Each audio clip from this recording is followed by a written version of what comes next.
Risk taker, businessman, sports and entertainment promoter, and passionate about making Florida the best place to live, shop, work, and play. It's time for the Joe Mullins Radio Show. Hello, Florida. This is Joe Mullins of the Live, Work, Shop, Play Show. And good morning, Tampa. Good afternoon, Orlando. And good morning, Flagler, Jacksonville, Daytona, and all areas in between. In our newest station, Sarasota, we welcome all our listeners over there. We're very proud to be growing and growing strong. It's been a great show, but a lot of people attribute that we have people come on the show, national guests that come on the show, and they're able to speak about the chaos and the craziness in the media. We have had Senator Rick Scott. We've had Roger Stone. We've had state representatives, state senators come on and speak and really share a lot of what's going on in government that the media doesn't want you to know. We bring the rest of the story to the platform. And with today's guest, when we last had him on, we've had this guest on before, last had him on, he was a state senator, but today we have our new official congressman of CD6, Randy Fine. Randy, welcome to the show and congratulations on an amazing victory. Well, thanks. Happy to be here. It's been quite a last 8 weeks. Now, Randy, last we talked, you were in the heat of a battle with a liberal nut, just going in, talking about all kind of stuff and just some of the stuff. He was going to fight President Trump. He was going to bring back transgender stuff. He was going to bring back all this liberal policy. You had a tough battle there, but you rolled up your sleeves. CD6 spoke out loudly and said, we don't want any of that craziness here. Tell us a little bit about that victory and kind of how things changed from one night being a state senator and then the next day waking up being a congressman over the country. Well, you're not wrong. I mean, I've done some things that have never been done in the history of Florida. One of them is I was on the ballot 5 times in 9 months, twice last August, and then again in November, January, and April. So it's a lot of elections. And as I look back over the year and I ask myself why I'm tired, I can just look at that. The other thing I did that no one's ever done is I served in the Florida House, the Florida Senate, and Congress in the same 6-month period. On November 4th of last year, I was a state representative. On November 5th, I became a state senator, and then on April 2nd, I became a congressman. And so it's been quite an extraordinary ride with really no time to sort of sit back and relax. So you asked about the election. The election was crazy. I mean, I won my election in the state Senate on November 5th. And on November 23rd, just a few weeks later, President Trump tweeted out that I was running for Congress. And we took off from there. We had a 9-week primary that we won by 70 points, something unheard of in politics. You don't normally beat the next guy by 70%, 83-13. So he got an ass whooping. And then we turned around and did a 9-week general against, as you pointed out, this crazy person. I mean, you called him a liberal. I think that was not being very fair to liberals. I would just call him a crazy person, a guy who introduced himself to the voters as a bisexual Muslim drug addict, as though that's a reason to vote for you. And so it was an extraordinary election in large part because the Democrats spent $15 million trying to beat me, something unheard of for this part of the state. But what was extraordinary and what we learned in the end is it was all astroturfed.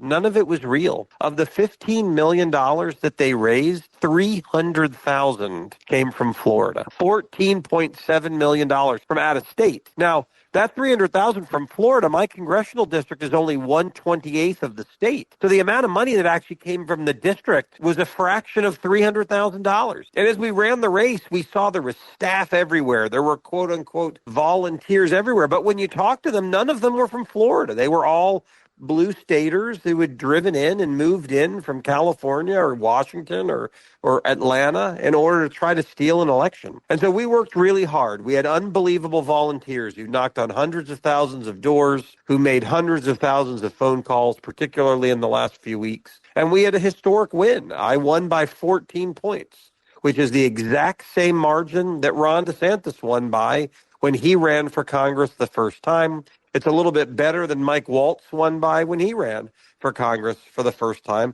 And neither of them had $15 million spent behind them. And I attribute that both to the power of President Trump and to the power of the Republican base and the volunteers who worked really hard to bring home the historic victory. You know, Randy, you bring up a good point because in the community, if we go back to those days, it was scary. We dedicated many shows to the race and spoke to many different people, many different organizations, and all of them were astonished by the money that was being spent. You know, had President Trump lost, this would have never happened. If this race would have been out there, it wouldn't have even been on their radar. They were trying to gather the troops, rally up, and have one last stand. And because of your strength, you running hard, you staying focused, and really being a great captain to everybody, and the dedication, you really wanted this. And you didn't want to fail, and you didn't. And you did a great job in the race. But this would have been a major catastrophe had we lost that seat. Yeah, and Joe, that's why they were doing what they did. I mean, they were spending so much money that they ran out of things to spend it on. It was like the old movie Brewster's Million, where they were, ridiculous things. They tried to buy, for example, the largest booth in the history of the Putnam County Fair. Every billboard. They had so much money, they didn't know what to do with it all. They spent everything they could on TV and mail, but they just, $15 million. By the way, to put it in perspective, in the history of the country, no one has ever raised and spent $15 million of candidate money in a congressional race. So it was just a stupendous. He was raising $250,000 a day. It's a historic amount of money and a historic challenge. But here's why it mattered. Last week, when I voted for President Trump's big, beautiful bill, which he asked us to do, he came to Capitol Hill himself and asked us face-to-face to support him. That bill passed 215 to 214. Had Jihad Josh won with his bisexual Muslim drug addict ways, that bill would have failed, 215 to 214, and President Trump's agenda would be stopped cold. So it mattered, and that's why they threw everything they had at it. But I appreciate your kind words about me. I worked as hard as I could, but I couldn't have done it alone. It truly was a team effort across all 6 counties. You bring up a very valid point. These elections are so crucial. The county needs to understand that. The district needs to understand that. The state of Florida needs to understand that. The country. We could lose one seat and it could change the whole way we're living our lives again. We could go into impeachmentville again that we saw the last term of President Trump. So these seats are crucial. We're airing in Tampa, Sarasota, Orlando. Orlando, they had a lot of struggles with their congressional rep being Democrat, and some of the things that they're getting pushed are not what the people want. What are your words to an area like that? Does your district and your office offer help with them when they can't get it there? What is your words of encouragement or plan for them to do to be able to get their area as safe and as conservative and pro-American as you do? I think, look, we have 28 members of Congress from Florida, 20 are Republicans, 8 are Democrats. I think try to find someone good to take them on. Some of the Democrats are embarrassing. I can think of one from Orlando in particular, who I just think is an embarrassment. I don't know how their constituent services work. I would like to think that if you have a problem with your Social Security or your Medicare, no congressman should look at your party registration before they decide whether to help you. We're opening up our offices where I have a desire to have an office. I represent all or part of 6 counties. I'd love to have an office in all of them. We're on track to have 5 offices, which is a lot more than the district is used to. We opened our first yesterday. It was one of the difficulties when you come in and the office has effectively been vacant for 5 months. Everything's shut down. Most congressmen get to inherit their predecessor. Their predecessor's in office on January 2nd. They take over on January 3rd, and things keep moving. I haven't gotten that, and so we're trying to stand up a district operation. But I think the big thing to know is, whether you're from the 6th Congressional District of Florida or the 12th or the 1st Congressional District in Montana, we all vote on the same bills in Washington, D.C. So these issues are national, and that's why we saw so much Democrat money come in. So if you can't get anywhere with your Democrat congressman where you are, get involved and help Republicans in other parts of the state, because we work together as a delegation. There's 20 of us, and we're working together to try to look out for the best interest of Florida. Now, Congressman, Do you think they backed off? I mean, the media is not being kind to you. The media is not going to be kind to you. That's their biggest tool.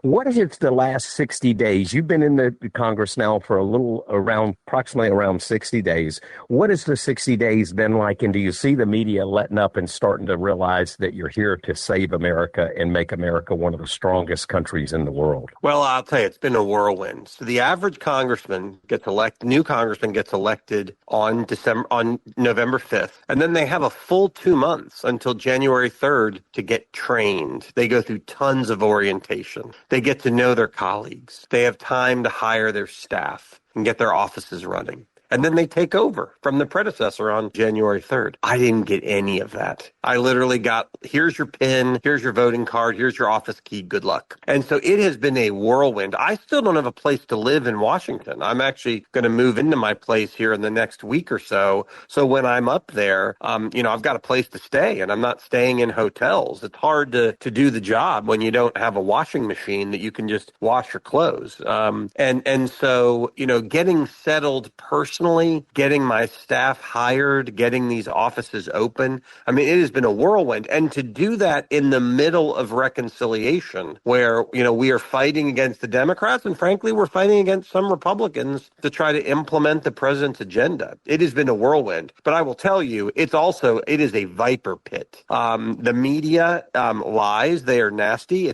I thought I had learned pretty well how it worked with state level Tallahassee media, but it's a whole new level when you get to Washington. And they're trying to take me on because I won't grant the premises of so many of their arguments. I won't call, illegal aliens immigrants. I won't say that everyone deserves health care. I mean, I won't argue, I won't agree to the premise of their underlying philosophy. And certainly in nowhere more than our relationship with Israel and our fight against Muslim terror, I won't grant the premise of the rhetorical battlefield that they try to use to minimize us. And so they're mad. I mean, I've seen it with some of the regional media like the Orlando Sentinel and others, and they're just going to keep up at it. But the good news is I'm not afraid. Now, Randy, that brings me to this question. It's a very valid point you made there. What is your thoughts about those people that say, Congressman, fine, do not say anything, be quiet about it, you're going to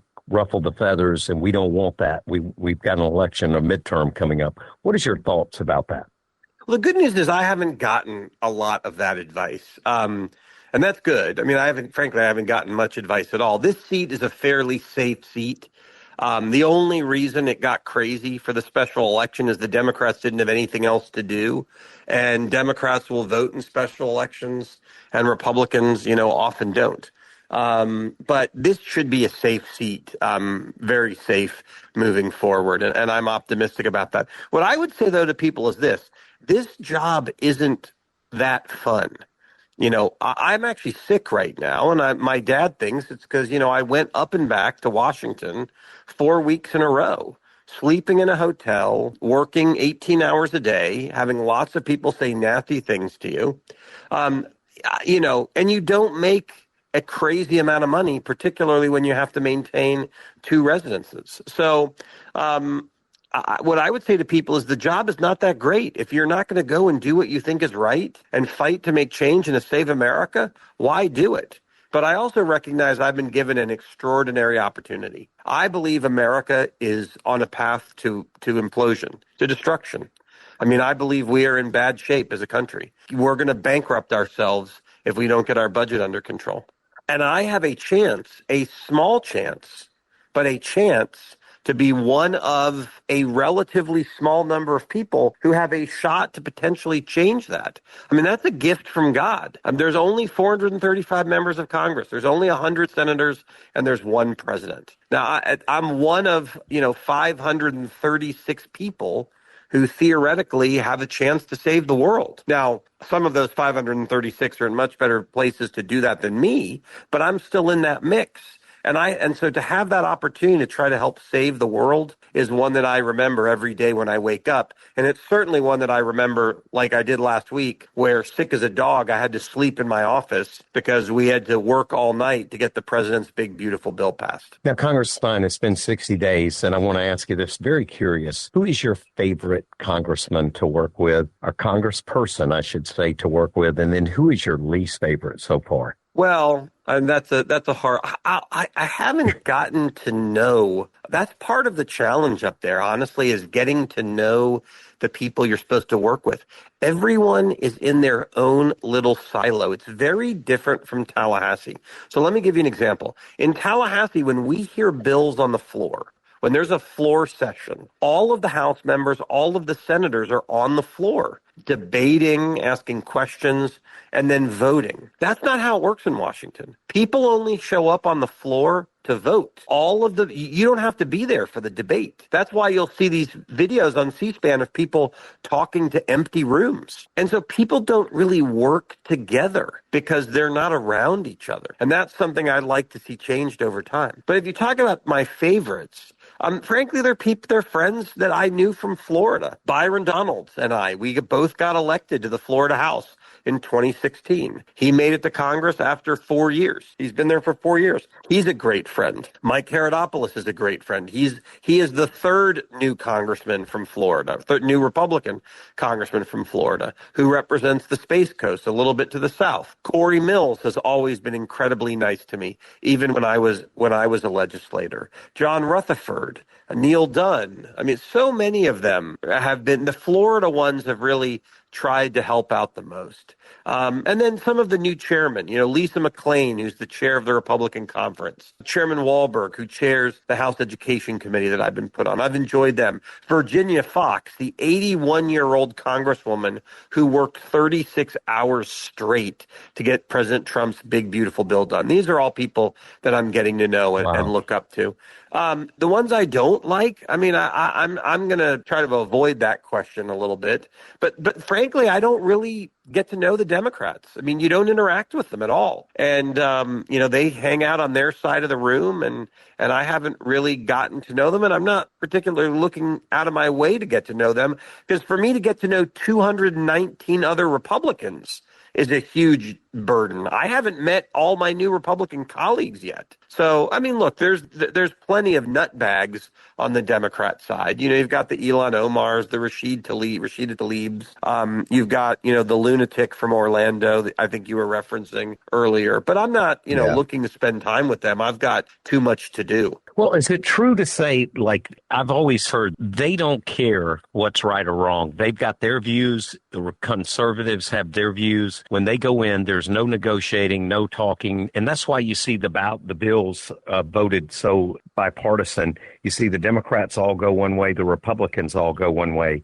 To me, that's not working together for the country. That's just flat out whoever can get the most numbers in an election and get the most seats.